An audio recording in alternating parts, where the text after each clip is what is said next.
আমি আরো ধন্যবাদ জানাই বিএনপিকে আমাকে মনোনয়ন না দেবার জন্যে। আমার বক্তব্যের শুরুতেই আমি ধন্যবাদ জানাই মহান রাব্বুল আলামিনের দরবারে, যিনি আমার এই কঠিন যাত্রাকে সহজ করে দিয়েছেন।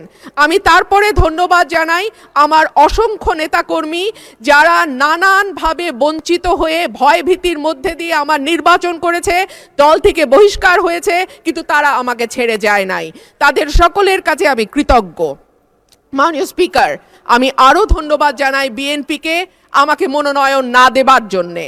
আমাকে মনোনয়ন না দেওয়ার কারণেই আমি বুঝতে পেরেছি বাংলাদেশের টেকনাফ থেকে তেঁতুলিয়া কত লক্ষ মানুষের ভালোবাসা, দোয়া, সহযোগিতা আমার পাশে ছিল।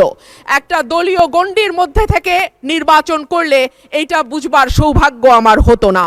মাননীয় স্পিকার, আমি গভীর শ্রদ্ধার সঙ্গে স্মরণ করি দেশনেত্রী, 3 বারের সাবেক প্রধানমন্ত্রী বেগম খালেদা জিয়াকে, যিনি আমাকে স্নেহ দিয়ে রাজনীতিতে এনেছিলেন, এবং আমি বিশ্বাস করি তার অপূর্ণতা এই সংসদে কোনো দিন পূরণ হবে না।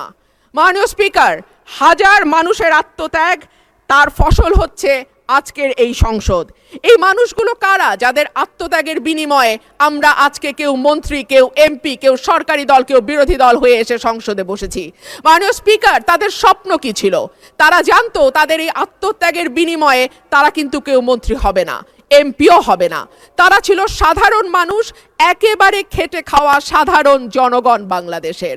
তারা একটা স্বপ্ন দেখেছিল, একটা নতুন বাংলাদেশ তৈরির স্বপ্ন, একটা নতুন রাজনীতি নির্মাণের স্বপ্ন, একটা নতুন চিন্তার জন্ম দেওয়ার স্বপ্ন, এবং সর্বোপরি সকলের জন্য যেই ভীষণ রকম বৈষম্য আমরা দেখেছি গত কয়েক বছর, সেখান থেকে মুক্ত হয়ে সকলকে নিয়ে, সকলকে একসাথে করে একটা বাংলাদেশের স্বপ্ন।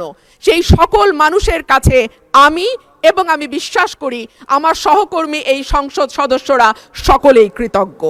মাননীয় স্পিকার, শহীদদের যে প্রত্যাশা নিয়ে গণ অভ্যুত্থান, সেই প্রত্যাশা কিন্তু বায়বীয় বা অলীক কোনো বিষয় ছিল না। এখনো যদি আমরা দেয়ালে দেয়ালে তাকাই, আমরা দেখব তারা তাদের স্বপ্নের কথা দেয়ালে লিখে গেছে। আপনার স্বপ্নগুলো আকাশ ছুবে প্রবাসীর হেলিকপ্টারের মাধ্যমে। বিয়ে, জন্মদিন অথবা যে কোনো বিশেষ প্রয়োজনে হেলিকপ্টার ভাড়া করতে যোগাযোগ করুন স্ক্রিনে দেয়া নাম্বারে। প্রবাসীর হেলিকপ্টার, নিরাপদ ও সাশ্রয়ী বাহনের বিশ্বস্ত নাম।